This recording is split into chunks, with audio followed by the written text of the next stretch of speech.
Welcome back to my learning class, my dear students of class 6.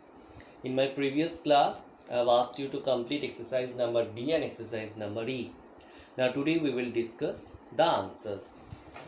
So according to our exercise, question number D, make questions for the answers given below.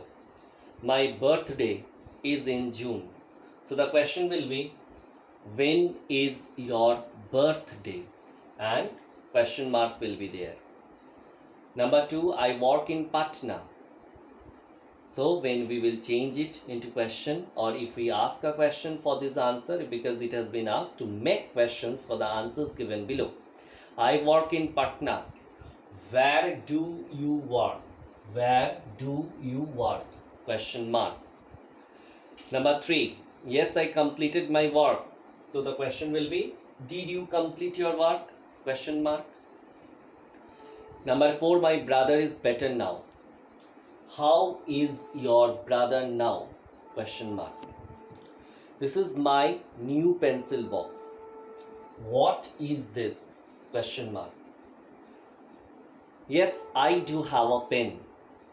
Do you have a pen? Question mark. Now come to exercise number E. Rewrite the sentences given below as exclamatory sentences using how or what. Yuvraj is a great fielder.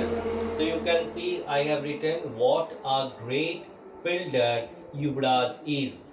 Then this sentence will complete with one exclamation mark. The sentence will get completed with a mark of exclamation. A mark of exclamation.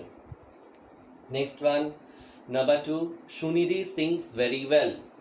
How well Shunidhi sings? Then we have to put one exclamation mark or mark of exclamation. You are a great dancer. What a great dancer you are! Exclamation mark. Shahrukh is a popular actor. What a popular actor Shahrukh is! Exclamation mark. You are wearing a gorgeous shari. What a gorgeous shari you are wearing! Exclamation mark. So with this we have completed exercise number D and E. Now the next part is parts of a sentence. Now we know that a sentence must have two parts, subject and predicate.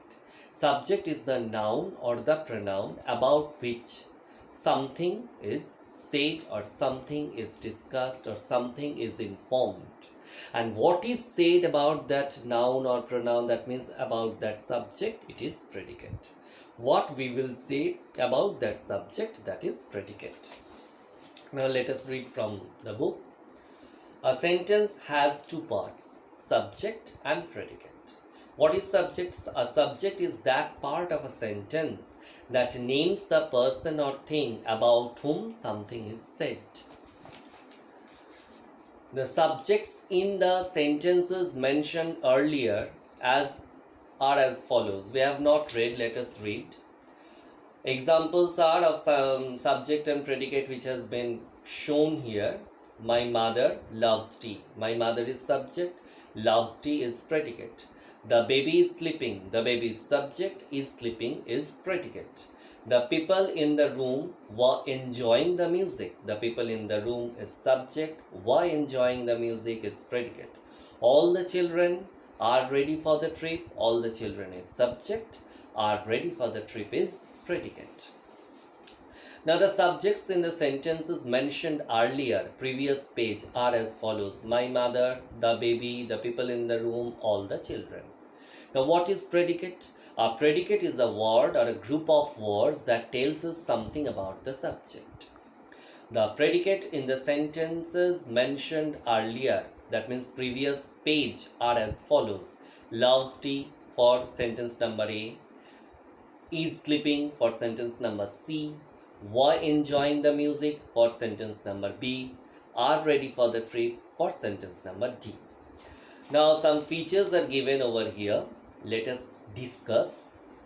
The subject is usually placed before the predicate, but sometimes the order is changed. The subject remains the same in spite of change in its position. The letter came after a few days. Here the letter is subject. It is this one we can find at the beginning of the sentence. Came after a few days. This is predicate. But in the second sentence we can see the reverse order. After a few days came the letter. So after a few days, this is predicate. It has been placed at the beginning. Then the subject at the end, the letter. Here we can find that the subject is kept at the end of the sentence. So it is not like this that every time we will get the subject at the beginning of the sentence. In some sentences we can see that the subject is placed in the middle, or the subject is kept or is placed at the end of the sentence. In imperative sentences, the subject is always you. It is not mentioned but implied. What do you mean by implied? Implied means which is suggested. You already know that the subject is there, but it is not directly mentioned. This is the meaning of implied. That means the subject is existing there, or the thing is existing there, or the thing is having existence, but the existence you have to understand. It might not be directly mentioned. You have to understand it. Go there. It means you go there. Have the medicine regularly. It means you have the medicine regularly. Here the subject is you. Again, in questions and exclamatory sentences, we find out what or who the sentence is about and identify the subject. Have you been to the market? The subject is you. So you can see after have, the subject is placed. Every predicate has at least one verb. This is must. This one we have already read. The verb changes according to the number of subjects. The dog is barking, singular verb. The dogs are barking, plural verb. So when the subject is singular, the verb is singular. When the subject is plural, the verb is plural. The predicate may contain an object, a complement, or an adverb. Now you can see it is given clearly in your book that when the subject is like this, my mother, it is getting completed. That means the sentence is getting completed with only one verb, that is sings. My mother sings. And at the end we can find adverb is given well. So my mother sings well. Second one, he caught the ball. He is subject, caught is verb, the ball is object. They are singers. Third sentence, they is subject, are is verb, and singers complement. Now exercise number F is there. Identify the subject and the predicate. Circle the subject and underline the predicate. The first one has been done for you. So after just reading thoroughly whatever we have discussed today, you will complete exercise number F sitting at home on your own. That means by yourself. We will discuss the answers in my next class.